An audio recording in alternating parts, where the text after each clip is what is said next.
Folks, you've all been to the tutorial this week where we tried to build a model of electric circuits, of electric current. Could I see by show of hands all of those that have a working model of electric current? Excellent, excellent. Now again, I try to help my staff all work together and say the same things and speak the same language. We try to work together each week to make sure that we're on the same page. But not everyone in here had the same educational experience this week. So what I'd like to do is circle the wagons, build on what you learned in tutorial this week, and hopefully everyone will leave here with a really good, robust model of electric current. And the reason that's so important is that on this next exam, you've either got a model or you don't. If you've got a model, all the problems look trivial. If you don't, they all look impossible. So we want to make sure that we sort that out. Homework for next time on Monday, special problem 84 and 93. Now I just really like this topic. I think that this is just fun to be able to, with a few simple ideas, predict the relative brightness of very complicated circuits, bulbs in very complicated circuits. So I'm going to have fun today, whether you have fun or not. And also, we're taping the lecture today just because if things actually work and we actually develop a model, then we can fire Greg and we'll just show this tape on the big screen. And the only problem is the camera makes me look fat, especially when I eat. Okay, last time we did this demonstration right at the end of class, and we found that the higher we cranked that variable battery, the more flow we got through the circuit. And we could tell that there was more flow because this ammeter here, the reading went up. But we also noticed that as that flow increased, the bulb got brighter. And so we developed this assumption upon which we base everything that we do as we develop this model for electric current. More flow, more glow. Upon that principle, that idea, it's all going to be built. Now, we're going to do an experiment that you did in tutorial on a small scale. And that is, we're going to look at the brightness of a single bulb hooked to a 12-volt battery. Okay, memorize that. Everyone got that memorized?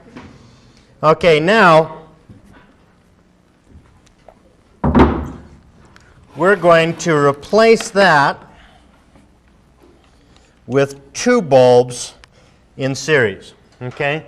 Is that what you saw in tutorial? Perfect. Okay. Now, of course, the way you represent this in PowerPoint is you make very light yellow stars there. Wait, you can't see them, can you?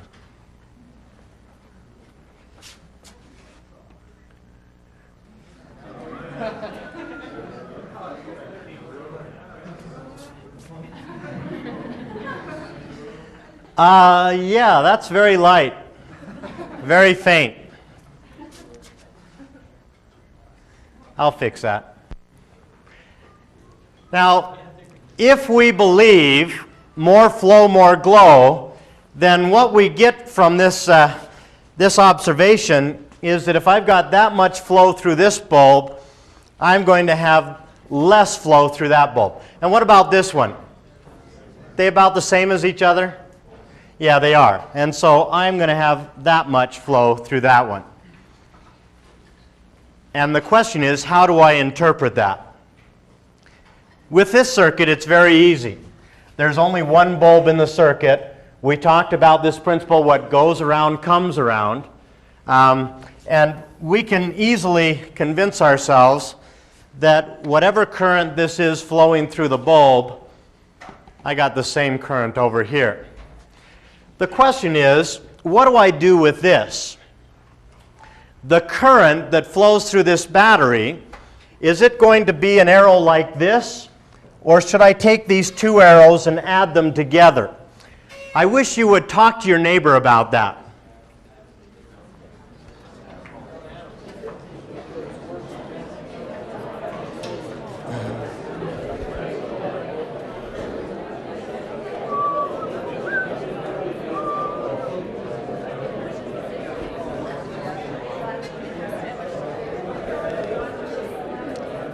Okay, let's vote.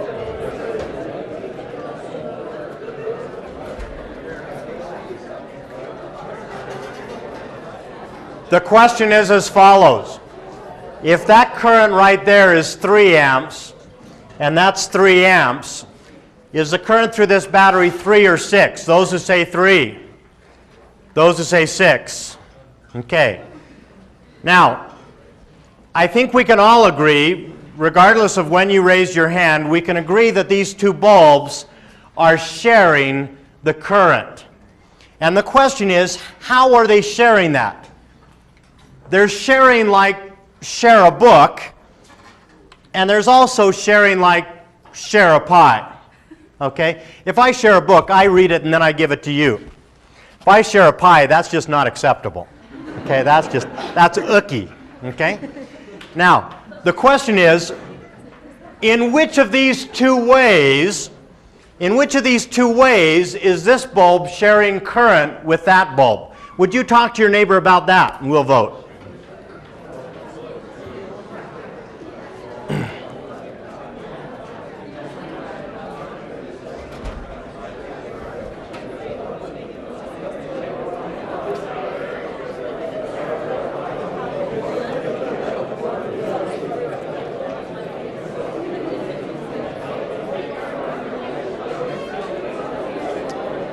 Okay, let's vote. Are they sharing the current like you would share a book or share a pie? Share a book? Share a pie. Okay. Now, if I were to be able to go in with magic paint and actually take a coulomb of charge that's passing through this bulb and paint it green and call it Fred, okay? That Fred goes through that filament, and as Fred goes through the filament, he heats up the filament. Okay? Friction, however you want to imagine that happening in your mind. That filament gets hot, and because it's hot, it glows, just like a horseshoe would, in a fire would get hotter and hotter till it glowed red, and then it glowed white. It would glow. Now, does Fred burn up in that experience, or does he keep on going? He keeps on going, and where does he go next? Next he goes down and goes through this filament, heating it up and making it glow. Okay? So it's not that I've got this current and I've got this current. I've got this current that goes through both bulbs, like I would share a book. Okay? It's just passing through Dodge, and it just keeps on going. Okay? Now, this is troubling. This is troubling because when you bought these batteries, you assumed that they were exactly the same type of battery. You paid the same price for both.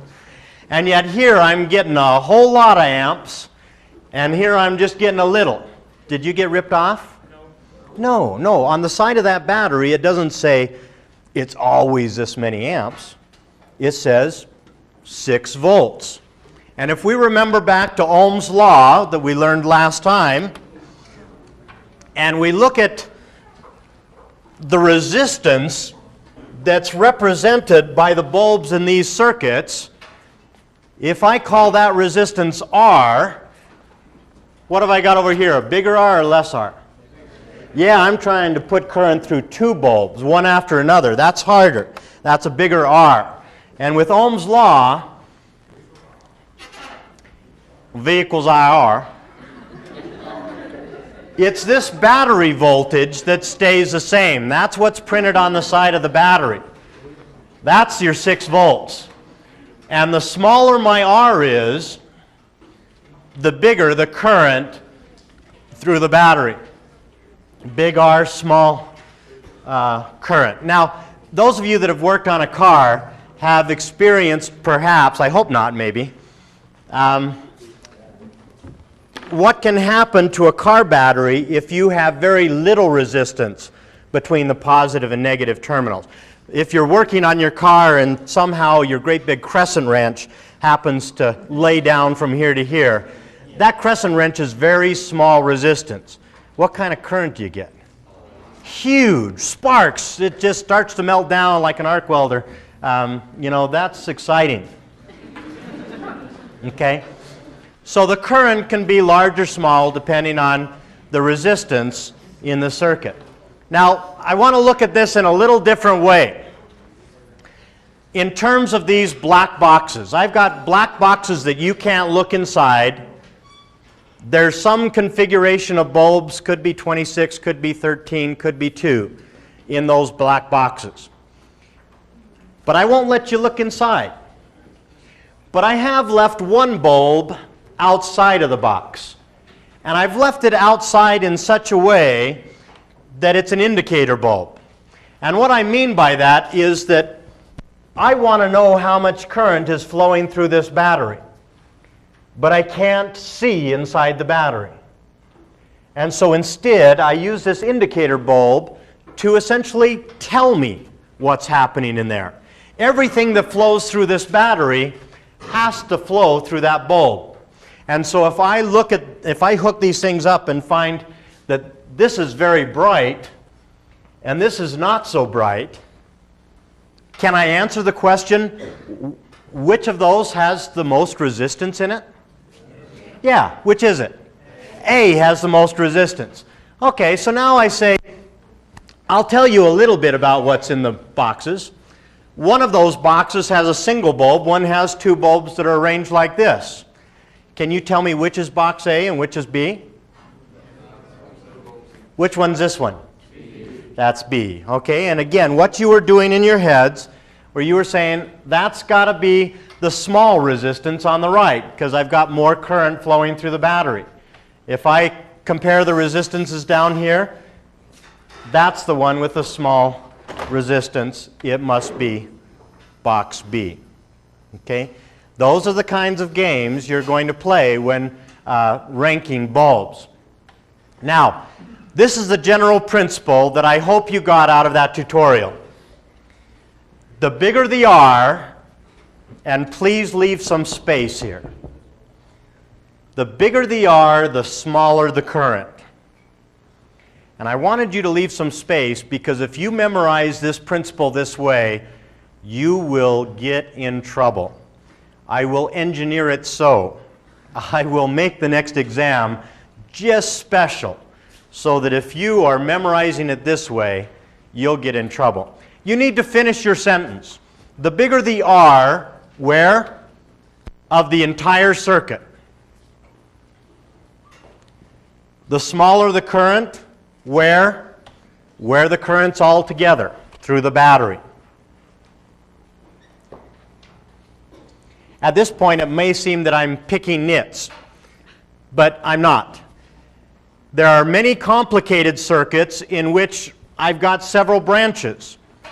And the question of what current are you talking about? Which current went down becomes important.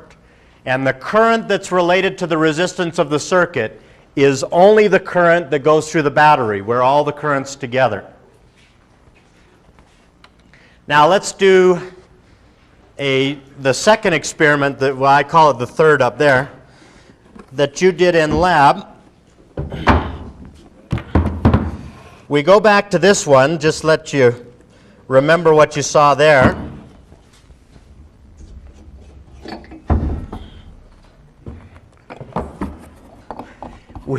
We're a poor school. We can't afford enough bulbs, so I had to use one from the other.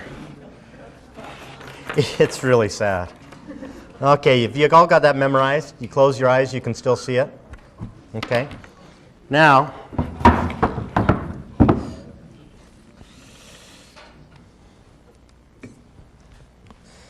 and there we go.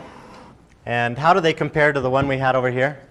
Same, yeah, and if you've forgotten what that looks like already, I can kind of do that number there, and you can see that it just stays the same. Now, this time you can see them, okay? And if we go back to our principle, more flow, more glow, if I've got 10 amps going through this bulb, by golly, I better have 10 amps there and 10 amps there. And over in that circuit on the left, that means I've got 10 amps going through the battery. How many amps have I got through here? Shout it out. Perfect. Okay? But a lot of you went into tutorial, and when you got to this point, you said 10. And the important thing to remember is, what is current anyway? What does it mean to have 10 amps through this line? And what I'd like you to do is concentrate on that little branching point there, and we're going to blow it up. And if I say there's 10 amps going this way, what I mean is I set up my lawn chair, draw a line, and 10 coulombs of charge will go past that line every second. Likewise, I draw a line across this wire, set up my lawn chair, 10 coulombs of charge go past there every second. So if I've got 10 coulombs every second going that way, 10 coulombs every second going that way, I've got to have 20 coming in. Otherwise, I'm just making coulombs somewhere right about there. Questions about that? Let's ask ourselves what this means. Again, if I look at what kind of obstacle I'm asking this current to go through, I have a resistance here that I'm going to characterize as this size R. Now remember, if the current through the battery goes up, what must be true of the resistance of the circuit? They're inversely related. So that's got to go down. And that just seems a little goofy. I mean, I added a bulb. How can it be that I just made it easier for current to flow? I added a pathway. I added an opportunity. If we suddenly had a fire in here and we all wanted to get out, there's going to be a big difference between 3 doors in series to get us out of here or 3 doors in parallel to get us out of here. I think all of us would rather have 3 doors in parallel. Much easier to get out. Say that second bulb in parallel has more resistance than, say, the first one. Is the first bulb going to be brighter than the second bulb? Or Better yet, instead of a different kind of bulb, let's stick with identical bulbs and just put 2 of them in here. Okay. And the question is, if I did that, would this bulb change its brightness? The only way to answer that question is to do that experiment. Let's do it. Okay.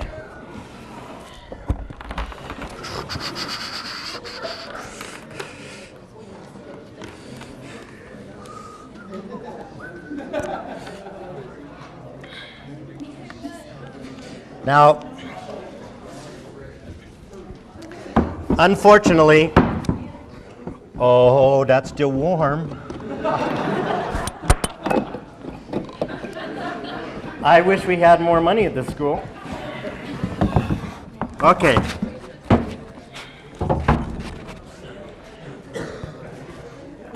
So the experiment that you would like to see, oh, that's not going to work. I used a black wire.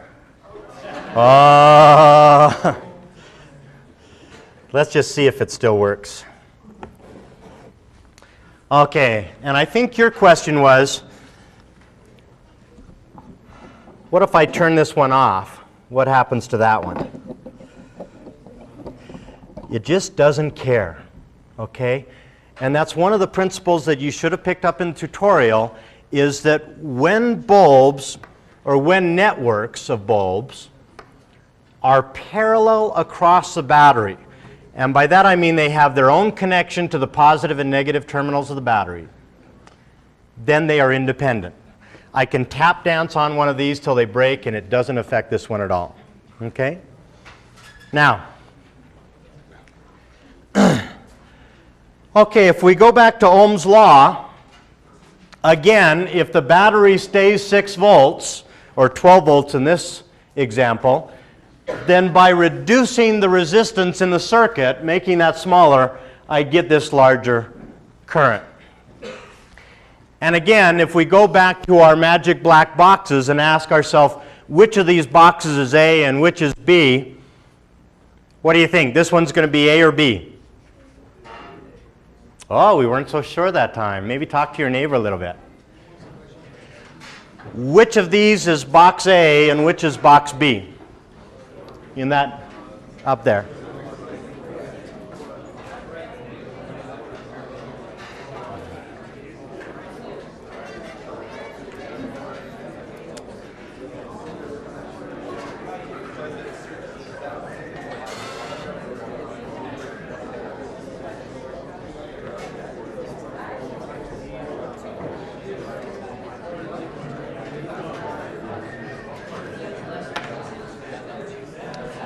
Okay, let's try that again. Let's shout it out. Which bulb is it? Which box is this? A. Thank you very much. Yes, indeed. Okay, let me see if I can pull out 2 really important general principles here. The first one is regarding adding things in series. If I add something to this circuit in series, and by that I mean I break this wire right here, I pull that apart and I shove it in there.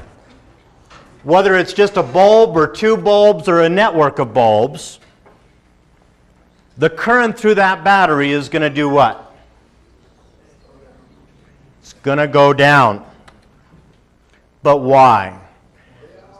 If I asked you on an exam to justify that prediction, that no matter what I put in there, the current through the battery has to go down, how would you do it? What steps would you take? I'm sorry? Who? Brave soul. Josh? No matter what, there's more resistance. Okay, so you are adding resistance. How can you see that at a gut level? What is it about breaking that line and shoving that stuff in there? Yeah, here, I start out, I only have to go through 2 bulbs, I'm back to the battery. If I break that line, pull it apart, and put anything in between, I still have to go through the 2 bulbs to get back to the other end of the battery, but now I have to go through something else, okay? So I would explain it this way. I have clogged up an existing path. That is always going to increase the resistance, finish your sentence, of the circuit. And I know that whenever I increase the resistance of the circuit, the current through the battery has to go down. Okay? Those would be the steps that you would use to justify that.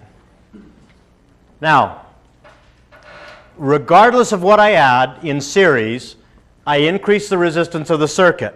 And the important thing is not what I add, but how I add it. Yes, Keith? Can you go back 2 screens, that's for black dots. One more. And so A is the one that's brighter on that one, right? B is the one that's brighter here. So you can use box A though. This is box A because it's got more resistance than this one does. Okay? Here I've got an extra path. Everyone comfortable with that?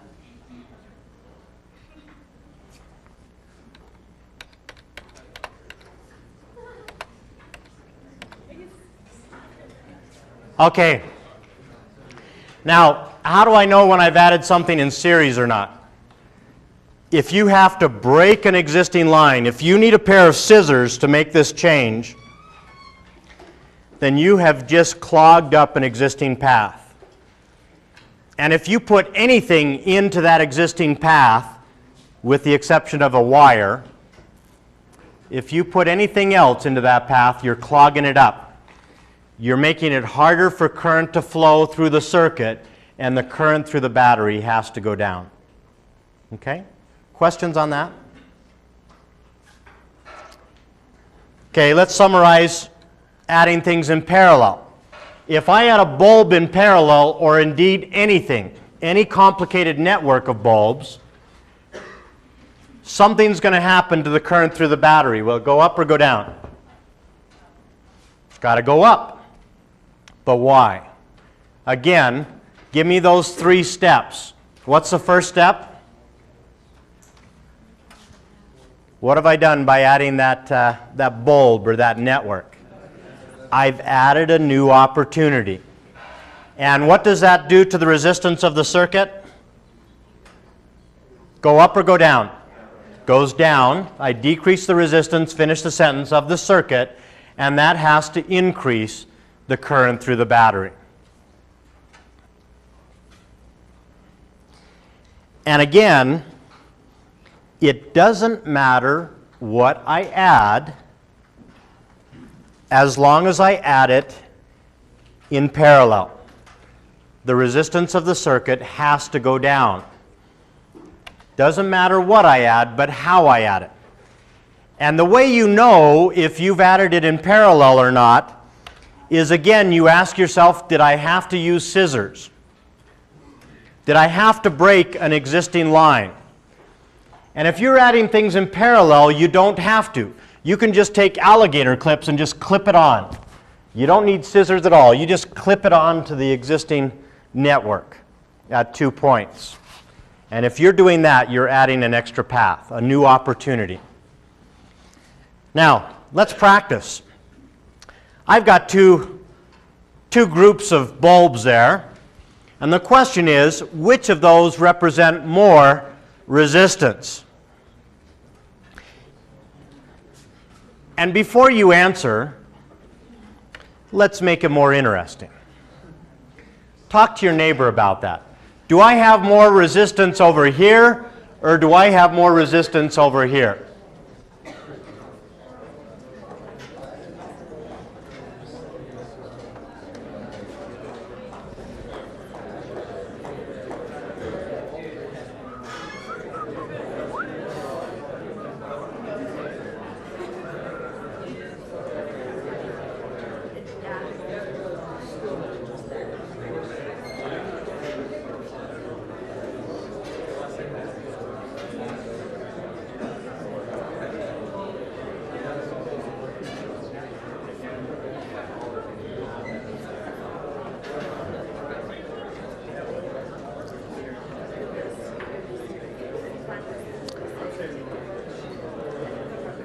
Okay, folks, let's vote.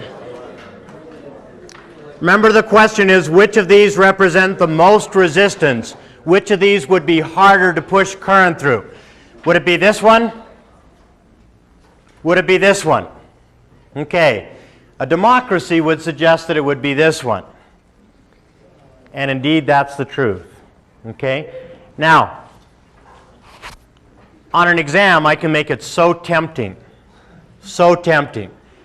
And some of you chose this one over here because you said, well, bulbs in series are bad. And there's 1, 2, 3, 4, 5, 6, 7, 8, 9 in series. Oh, 9. But extra pathways are good. There's an extra pathway, 2, 3.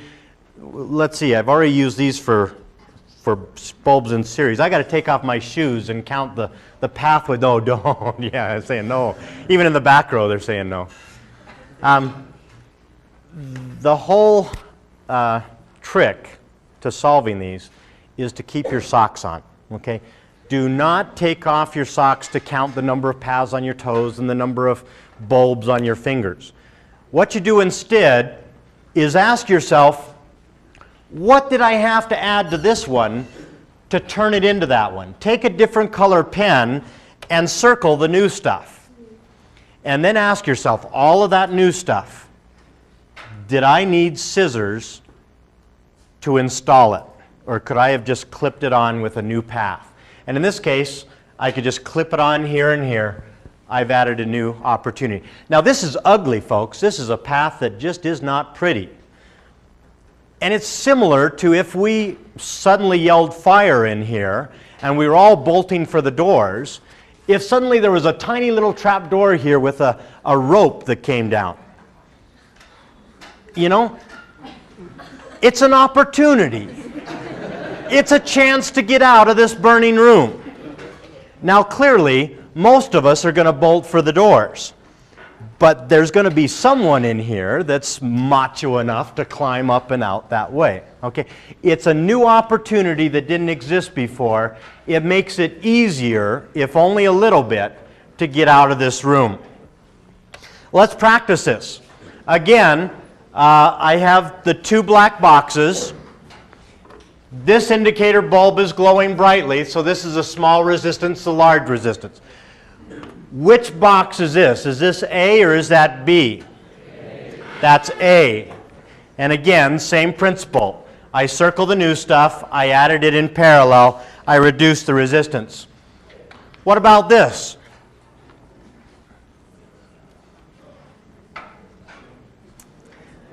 Is this box A or B? Haha, we weren't so sure on that one. Okay, again, circle the new stuff, everything that had to be added to turn the one into the other. And ask yourself, did you need scissors to add that? You did. And so that's got to be box A. One last time. Is this A or B?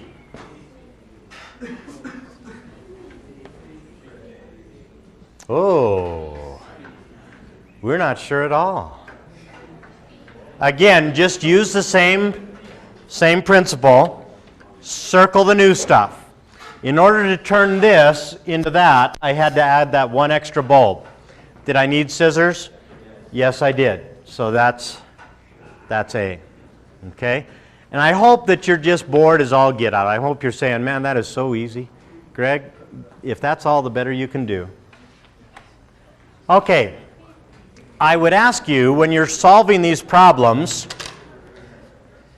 to imagine the flow of this current. And you know, I sometimes think of it as just blueberry juice. You know, it doesn't have to be coulombs, just some kind of flow in there. And if I imagine this flow from one side of the battery to the other, and be the river, I could ask you to rank the brightness of those bulbs. Which is the brightest, which is the second brightest, so forth. With your neighbor real quick. It shouldn't take more than 30 seconds.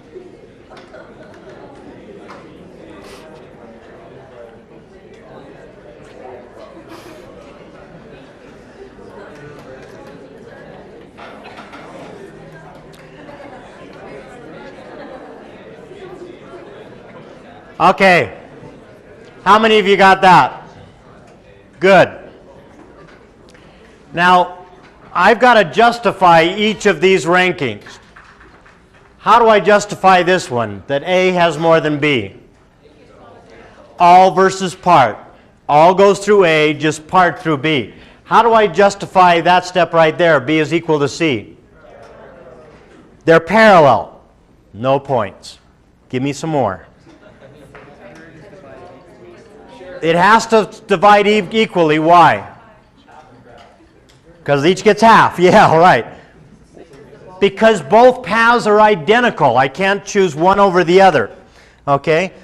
So A's brighter than B because it's all versus part.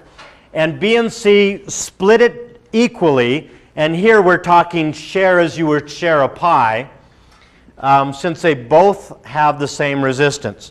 Now, what if I compared A and D, A and F? Yeah, I hope you can see that it doesn't matter whether you go around one way or the other. It just doesn't matter. Rank the bulbs in this case, and first of all, tell me which is brighter, C or D?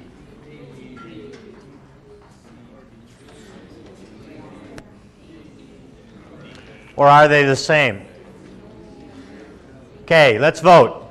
Those who say C will be brighter, D will be brighter. Oh, you guys have got this, okay? And the reasoning would just be that the current favors the path of least resistance. I get to this point, I see a difficult path, an easy path, and more chooses the easy path. Okay? What about B and C? Which is brighter? And if you could justify that in one word or less? Series. Okay. A little bit tougher. Which is the brightest bulb? Talk to your neighbor for a moment.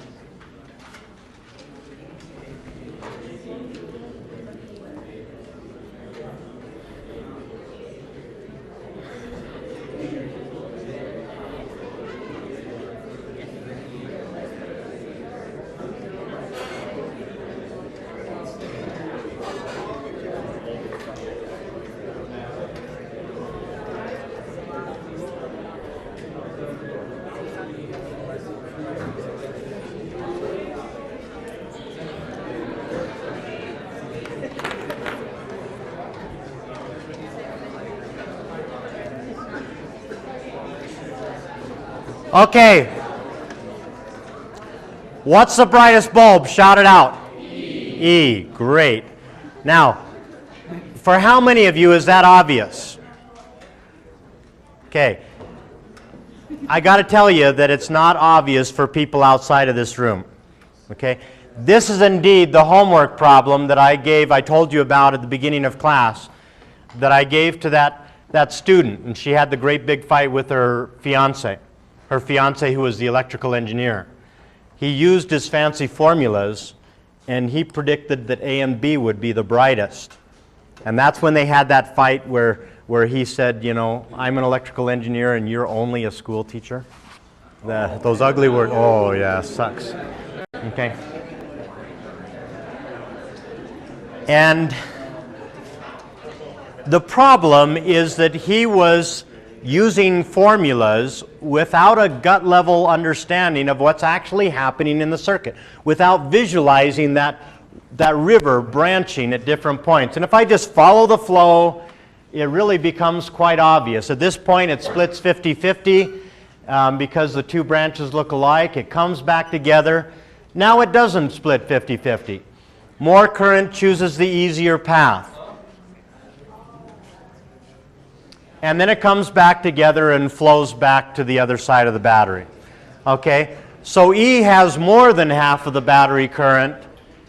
A and B each have half of the battery current. Are there questions about that? That would be the ranking. Okay.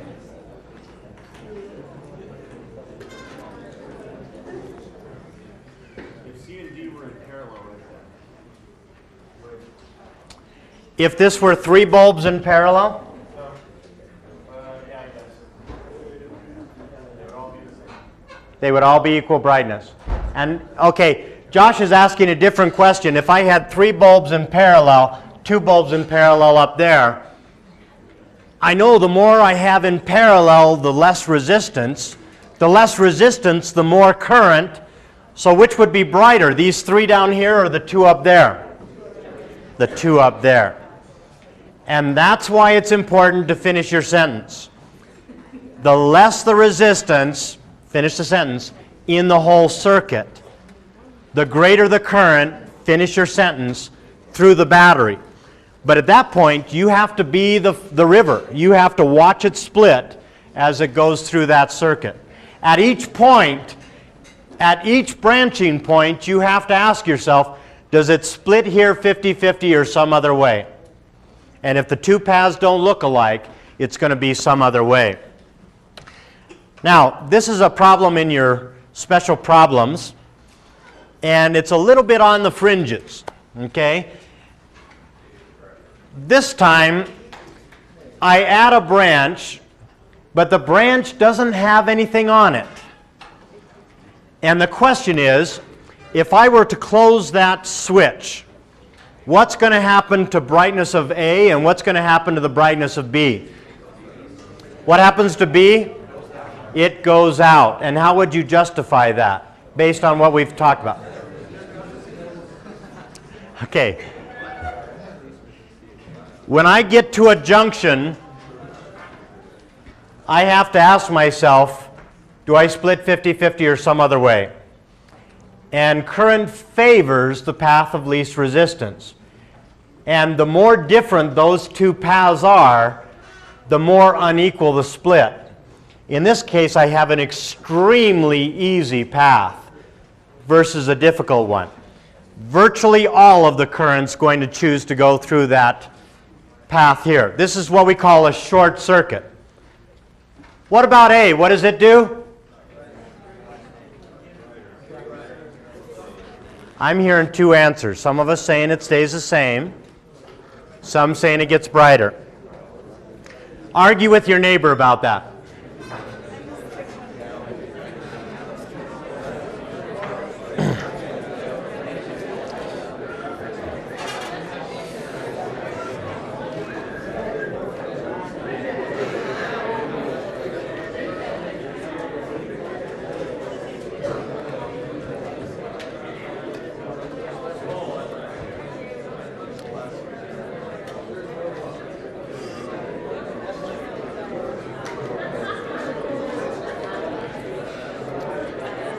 Okay,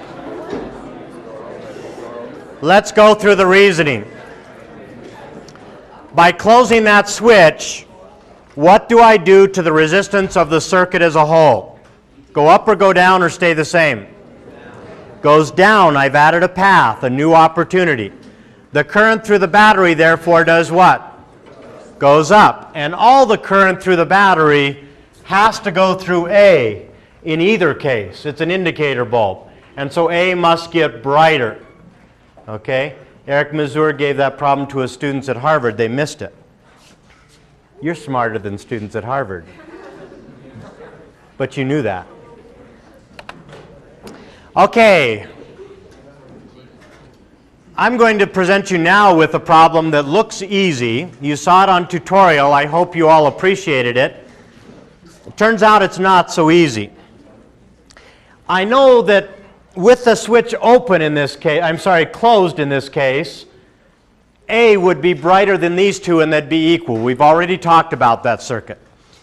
With the switch open, it's trivial. I just have A, B in series. They're the same brightness. And C is out because there's no path through C. The question that I want to ask now is, what will happen to B as I open the switch? Does it get brighter? Does it get dimmer? Or does it stay the same? Talk to your neighbor about that.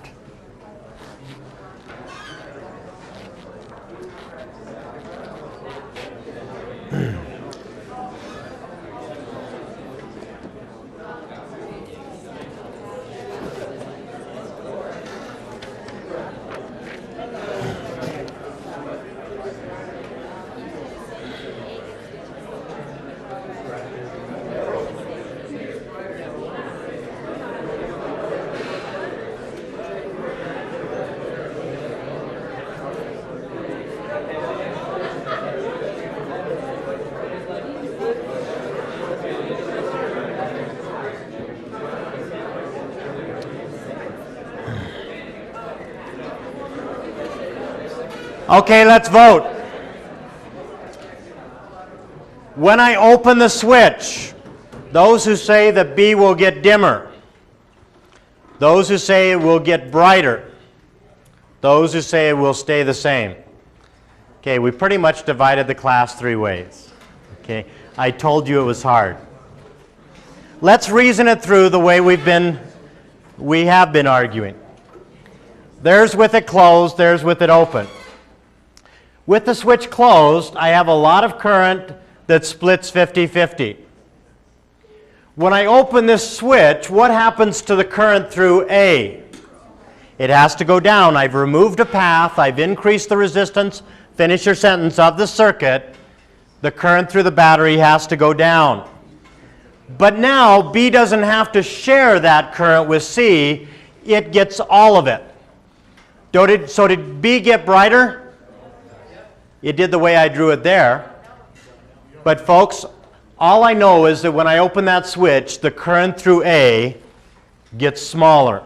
What if it got smaller like that? then what happens to be? Brighter or dimmer? Dimmer. So if we don't know how much the current decreases, we cannot answer the question. It's like answering this question. If you're hungry, would you rather have half a large pizza or all of a small pizza? Which is better? Oh, Patrick wants all the small. Okay. If